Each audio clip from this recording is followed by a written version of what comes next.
هغه کسان چې هغوی روژه خوړلي دی څه واجې نه بیمارۍ واجې نه روژه وخوړوي هغه میاندې خویاندې چې هغوی نه ماهانه کومه بیماري دی هغه راغله وی خوړلي دوی باندې ضروري دی چې بل رمضان پورې قضا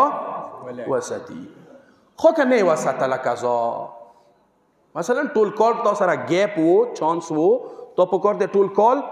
دا قضا ساتلی وی نه د وساتله کوم کس بل کاله پورې قضا نه وساتله هغه باندې مد واجب شوالو صحیح شو مد بیا لنډی مد تاخیر وته ای چونکی دی لیٹ کو دی تا په کار وی بل کال رمضان پورې دی قضا ساتلی وی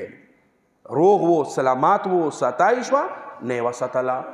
لہذا دا به مد یاویر کوي مد طویله څوره دی بیګامه ته خیال یو 3 پاوا 12 چټاکی 750 ګرام اوړه غنم یا وریجه چوي خوراک سامان بوتاوخي ویر بکی 3 پاوا غوسه